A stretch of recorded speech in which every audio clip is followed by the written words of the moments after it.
It was July, and Maxine had grown restless at the city. Figuring a relaxing week at the beach was in order, she abandoned her Manhattan apartment for the coastal charm of New Jersey's Long Beach Island, which is commonly referred to as a beach lover's paradise by those who've never left New Jersey. To Maxine, the beach was her escape. It offered her the nostalgia of her youth, when she would spend her summers in France enjoying the fearless yet self-effacing prose of Emily Bronte and Edith Wharton, amongst others. But this vacation in New Jersey would not comfort Maxine in the way that she had hoped for. For a lady like her, who so vehemently demanded the attention of those around her, Maxine would soon find herself struggling to remain the center of everyone's universe, even at the beach. You see, this vacation didn't just include Maxine and her family, but another dog and a baby, a human baby, who, like Maxine, was also an adorable little chunk. The week began just like any other vacation one might enjoy in a rental that wasn't technically beachfront property like it said in the listing. Maxine did her best to find the peace for which she was so desperately searching. She focused on her mental health, enjoyed daily workouts in her own personal pool, and even delighted in the carpets, which provided more traction than the oakwood floors she had grown accustomed to back in the city. However, it wasn't long before Maxine found herself spending more and more time with the baby, thinking maybe, just maybe, this baby wasn't trying to steal her spotlight. Maybe the baby wasn't an adversarial chonk, but a like-minded chonk, a partner in crime even. They were both roughly the same size and weight and enjoyed the same foods like Cheerios and the taste of other people's socks. But it wasn't until the baby ate a meal that Maxine understood how she and Mr. Baby could work together, and how she could properly take advantage of his chubby, uncoordinated fingers that had up until this point so confounded her. Maxine ran to the beach that evening, overcome with the joy of her new friendship.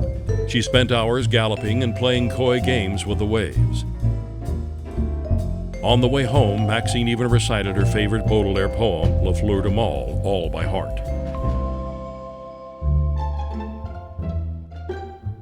The next morning, when Maxine went to greet the baby at breakfast, she didn't recognize the hand that pushed her away.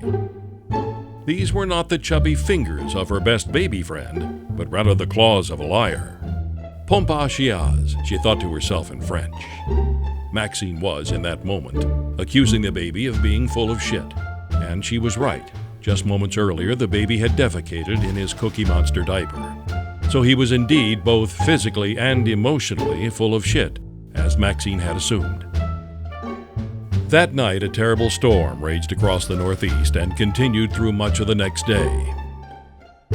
While the streets were flooded outside with water, Maxine was flooded inside with emotions, great and terrible emotions. The fear that she had indeed been had by the baby and would no longer be the center of attention at all times. And that, in Maxine's eyes, was unacceptable.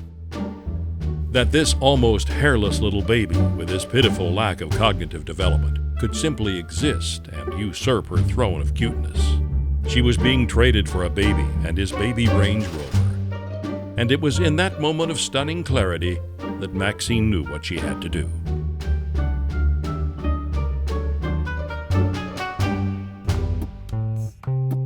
The next day was the last day of Maxine's vacation.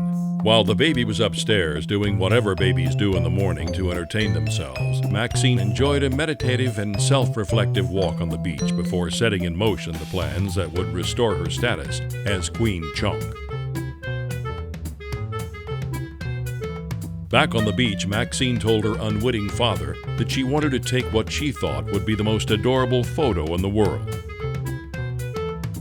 So later that day, the entire family gathered in the backyard and watched as Maxine perched her impossibly short arms upon the baby's Range Rover as if to say, "Gaze upon these chonky arms, baby.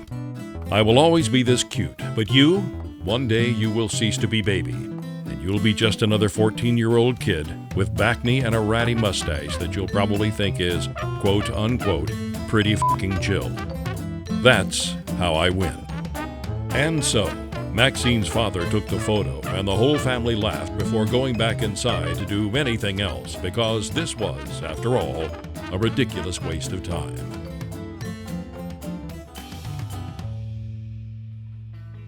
Les singes qui s'enroulent dans des draps vivants, les animaux